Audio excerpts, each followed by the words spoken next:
Assalamualaikum warahmatullahi wabarakatuh. Hai, apa kabar anak-anak kelas 6B?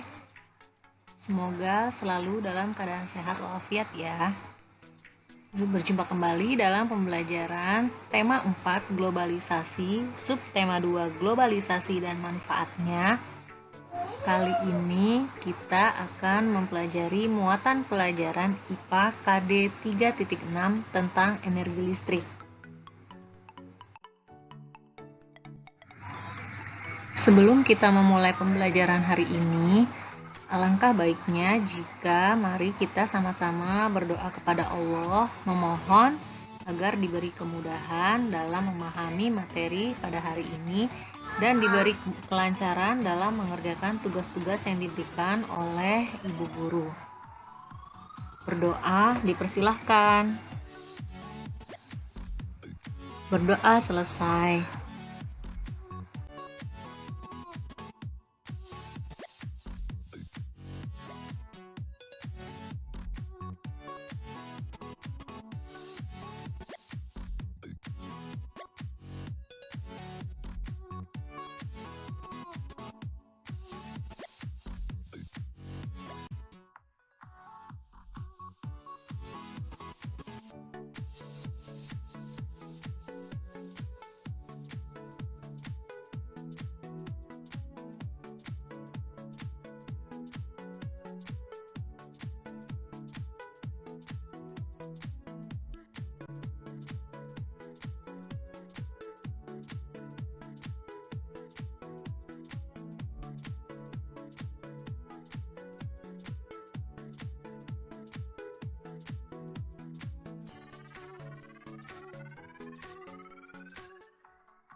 Pada pembelajaran kita kali ini, kita akan mempelajari bagaimana proses menghasilkan energi listrik yang terjadi pada pembangkit listrik tenaga air. Aliran air sungai atau air terjun atau waduk sebagai sumber energi pembangkit listrik mampu menggerakkan turbin. Perubahan energi yang terjadi dari energi potensial menjadi energi kinetik. Lalu, gerakan kincir air pada turbin menggerakkan dinamo atau generator yang kemudian membangkitkan listrik. Kecepatan turbin berputar disesuaikan dengan kecepatan aliran air. Semakin cepat aliran airnya, maka turbin berputar juga semakin cepat, sehingga energi listrik yang dihasilkan juga semakin besar. Terjadi perubahan energi gerak menjadi energi listrik yang kemudian disalurkan ke rumah-rumah melalui proses transmisi listrik.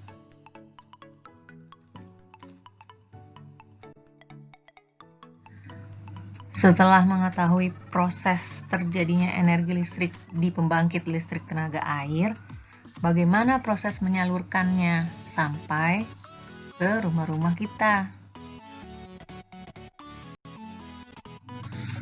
Yang pertama, energi listrik dihasilkan di pembangkit listrik. Ada berbagai macam pembangkit tenaga listrik. Berikutnya, energi listrik kemudian masuk ke dalam transformator. Transformator atau trafo merupakan alat listrik yang berfungsi untuk menaikkan atau menurunkan tegangan. Pada tahap ini, energi listrik dinaikkan dulu tegangannya.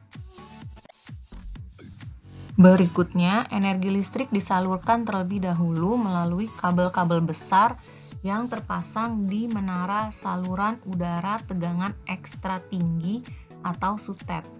Hal ini dikarenakan energi listrik yang dihasilkan oleh PLTA memiliki tegangan yang cukup tinggi. Energi listrik disalurkan ke dalam pabrik-pabrik. Pabrik-pabrik biasanya membutuhkan energi listrik cukup besar untuk keperluan produksi. Energi listrik kemudian masuk kembali ke dalam transformator. Transformator ini berfungsi untuk menurunkan tegangan. Tujuannya agar tidak terjadi kelebihan energi listrik saat akan disalurkan ke gedung perkantoran dan rumah-rumah. Yang terakhir, energi listrik dari transformator penurun tegangan akhirnya diterima oleh gedung perkantoran dan rumah-rumah penduduk.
Lalu bagaimana sih cara menghemat energi listrik?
Nah, tadi waktu kita membahas tentang cara menghemat energi listrik di rumah, kalian sudah mendengarkan ada beberapa jenis lampu yang beredar di lingkungan masyarakat.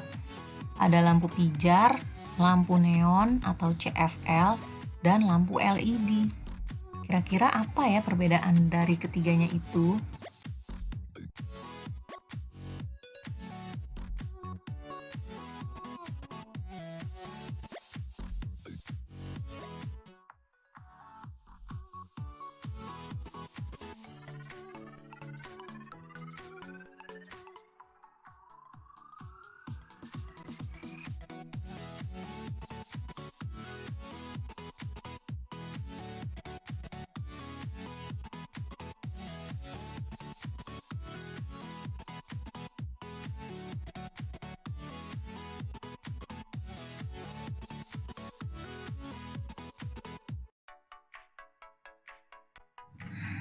Nah, pernahkah kalian mendengar istilah pemanasan global? Adakah kaitannya pemanasan global ini dengan penggunaan energi listrik yang berlebihan yang terjadi di bumi? Pemanasan global adalah peningkatan suhu rata-rata permukaan bumi.